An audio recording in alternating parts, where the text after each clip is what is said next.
Hi,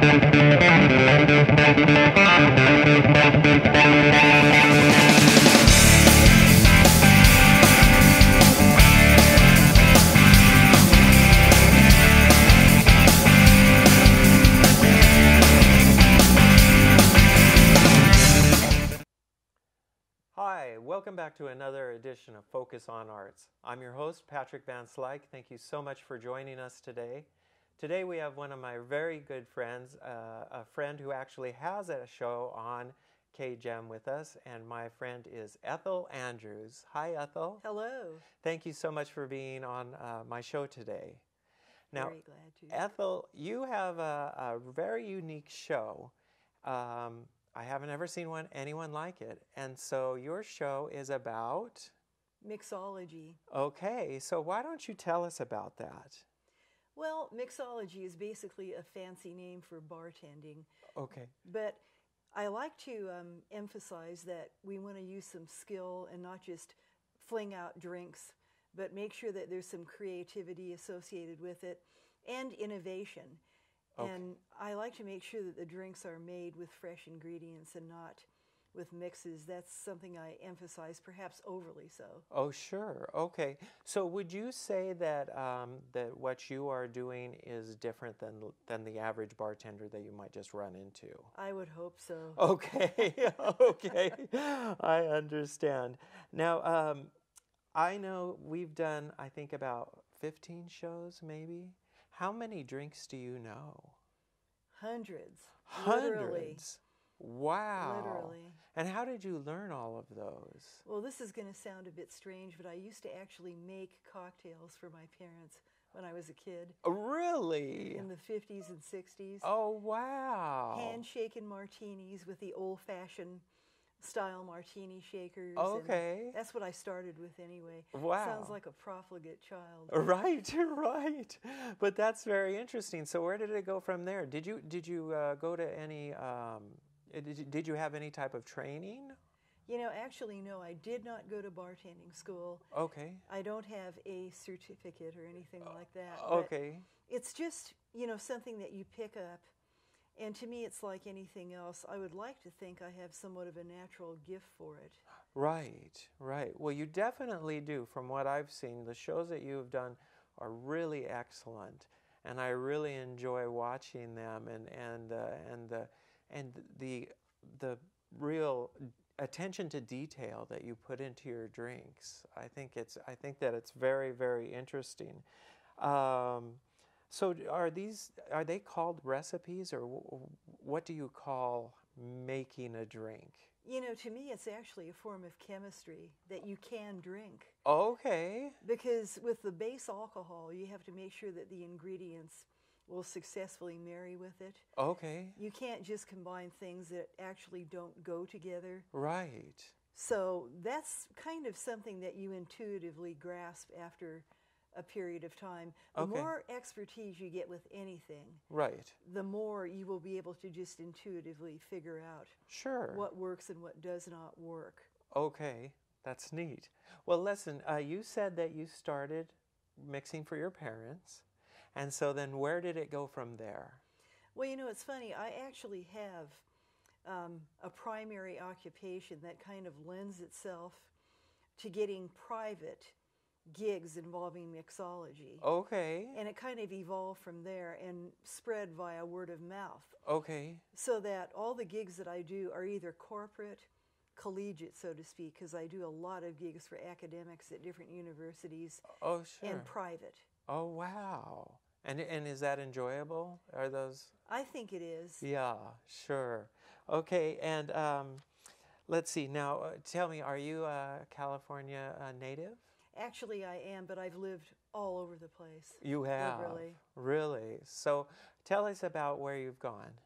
Well, I started out, I was born in Los Angeles area. Okay. And from there we went to Arizona, back to Los Angeles, up to Medford, Oregon, Seattle, Washington, back to California to Fresno, to Whittier, to the British Isles, back to the San Gabriel Valley. And wow. Basically I've been here in Monrovia, Arcadia area since 1971. Wow. You moved around a lot. Ridiculously. Oh, Yeah. ridiculously. Was your father military? No, he was not, but you would think so. Right. He yeah. worked for a company where he was an auditor. Oh, I see. And he was transferred all over the place oh, as a result. Yeah. Oh, wow. But so, we went to Britain because that was his country of origin, and oh, he thought we could make a go of living there. Right. And, you know, we went there as a family, even though I was at that point out of high school. Yeah. Yeah. Did you enjoy it there? I did. I You really did. But it didn't, you weren't able to... No, it didn't quite pan out. Oh. It's a long story, as always, but there were problems with him receiving his pension, so we ended up coming back here. I see. I see. Are your parents still around? No, they're both deceased, sad to say. Yeah, I'm sorry to hear that. I'm sorry to Yeah. hear that. So, have you worked, you said that you do just individual gigs that you get kind of by word of mouth. Have you actually ever worked in a bar? No, I never have. Wow. Actually, not what you might conventionally refer to as a bar. Right. Or an establishment. Sure. So that's very interesting. So this is something that's just sort of a passion of yours that you've definitely just learned over time. That's very cool. You always stress, one of the things that I like when you're doing your show is you always stress at the very end safety, you know. And I think that that's so important, and I really appreciate that you do that. And I don't think that we see that a lot in the actual bars, you know, in the actual, you know, restaurants and bars and things like that, where they're actually, you know, just serving drinks and you know, not really paying attention to the people that are drinking and then going out and driving. So yeah. you must have because you stress that every time, you must have strong feelings about that. Definitely, and like I've emphasized on my show, it's no compliment to the mixologist or bartender if you're just pounding down drinks and not savoring, right, you know, the creation that they've made. Right. And again, it doesn't show respect for the community or maturity and responsibility to just flagrantly overdrink. I mean, sometimes people accidentally do it. Right. But again, it doesn't show responsibility, and you're endangering other people. Right. And if you do accidentally overdo it, it's your responsibility to get a cab or something like that. Exactly. You know? So I really like that about you. Now, I know you have a job, and then you do the gigs on the side. If you could, what would be your dream job? To be the mixologist, or to be a chemist, actually. Oh, wow. And that's kind of a long story, too, but I was always interested in the research and especially of science, especially gene frequencies, chemistry. Really? And things of that nature. But the fun aspect of mixology I love, and also the banter with people. Yes. And the encounters with people. You get to speak and enjoy the company of others as you make drinks. It's fun. Yeah. It's really fun. I bet it is, because the drinks that you make actually take a little bit of time. Yes. So I bet you do really get to know people and talk to them and have some company while you're doing that. That's true. That really makes that, I bet that is a lot of fun. Yeah, I enjoy that aspect. And actually, too, that's why what I do does not necessarily lend itself to an establishment. Right. Because they have formulas that they go by. They don't really allow a lot of innovation, even in upscale places. Right, yeah. As a general rule. Right. And also, in addition to that, I can call the shots in terms of what type of liquor is used, the ingredients. Right. And these are not drinks that you can just make really quickly and serve a bunch of people. Right. Just slapdash. They take time. Yeah. So that's another aspect that would make me actually a handicap, probably. Right, at a large establishment, right. I like the fact that when you are talking about mixing drinks, that you also talk about the style or the quality of the liquors that you're using. Because once I heard you say, I think it was a Brandy Alexander, I'm not sure, but you said you don't use top shelf because you're mixing it with other things, that you save the top shelf for when you're just actually sipping on that particular liquor. Exactly. So. And what I find incredible too is, like, people will buy top shelf liquor and use it with a mix. Right. And what's the point? Right. It's ridiculous. Yeah. You know, it's like putting A1 sauce on prime meat. Okay. That's a great one. That really makes sense. That really makes sense. So, how is it that, I know you mix drinks for your parents, but is it just over the course of time that you've come up with these cocktails, or have people shown them to you, or have you sort of researched them? Because I know a lot of them that you've done sound like ones that maybe are established, because like you said, you know, this fell out of favor for a while and then it came back. So obviously that's a drink that's been made, you know, popular at some other point. A classic. Right. And where do you learn how to do those?